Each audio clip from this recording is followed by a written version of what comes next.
रासा international school की तरफ से आप सभी का इस वीडियो में स्वागत है।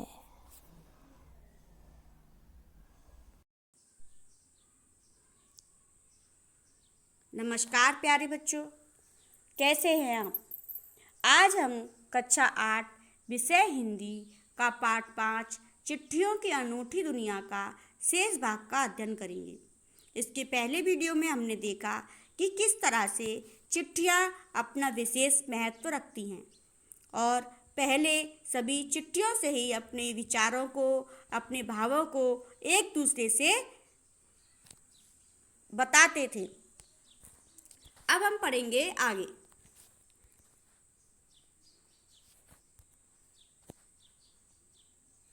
महात्मा गांधी, हम यहाँ से पढ़ेंगे। महात्मा गांधी के पास दुनिया भर से तमाम पत्र केवल महात्मा गांधी इंडिया लिखे आते थे और वे वहाँ जहाँ भी रहते थे वहाँ पहुँच जाते थे। आज़ादी के आंदोलन की कई अन्य दिग्गज हस्तियों के साथ भी ऐसा ही था। गांधी जी के पास देश दुनिया से बहुत बड़ी संख्या में पत्र पहुँचते थे, पर पत्रों का जवाब देने के मामले में उनका कोई जोड़ नहीं था। कहा जाता है कि जैसे ही उन्हें पत्र मिलता था उसी समय वे उसका जवाब भी लिख देते थे। अपने हाथों से ही ज़्यादातर जवाब पत्रों का जवाब देते थे। जब लिखते लिखते उनका दाहिना हाथ दर्द करने लगता तो वे बाएं हाथ से लिखने में जुट जाते थे। महात्मा गांधी ही नहीं, आंदोलन के तमाम नायकों के पत्र गांव-गांव में मिल जाते हैं। पत्र भेजने वाले लोग उन पत्रों को अब किसी प्रशस्ति पत्र से कम नहीं मानते और कई लोगों ने तो उन पत्रों को फ्रेम कराकर रख लिया है। यह है पत्रों का जादू। यही नहीं, पत्रों के आधार पर ही कई भाषाओं में जाने कितनी किताबें लिखी जा चुकी हैं। वास्तव में पत्र किसी दस्तावेज से कम नहीं है।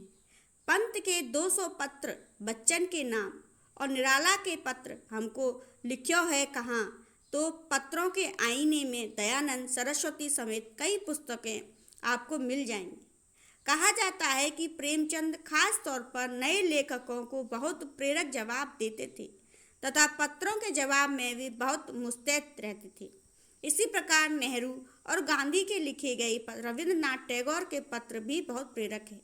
महात्मा और कवि के नाम से महात्मा गांधी और रविंद्रनाथ टैगोर के बीच सन 1915 से 1941 के बीच के पत्राचार का संग्रह प्रकाशित हुआ, जिसमें बहुत से नए तथ्यों और उनकी मनोदशा का लेखा जोखा मिलता है। पत्र व्यवहार की परंपरा भारत में बहुत पुरानी है, पर इसका असली विकास आज़ादी के बाद ही हुआ है।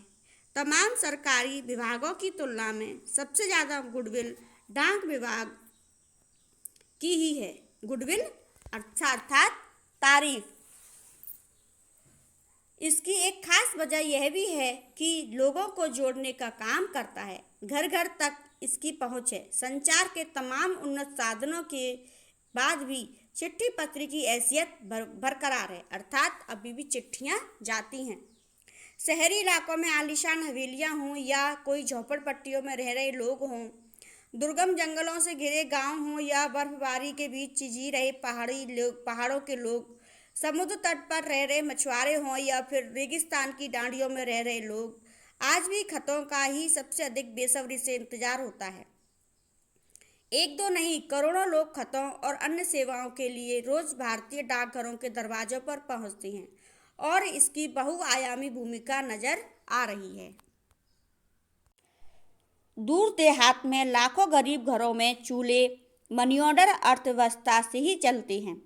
गाँवों या गरीब किस बस्तियों में चिट्ठी या मनी ऑर्डर लेकर पहुंचने वाला डाकिया देवदूत के रूप में देखा जाता है, अर्थात मनी ऑर्डर तो चिट्ठी के माध्यम से ही जाता है, तो वहाँ पर उसका इंतज़ार किया जाता है एक देवदूत के लिए, अर्थात उसे देवदूत देवता का भेजा हुआ दूत माना जाता है, इसलिए उसका इंतज़ार किया जाता है।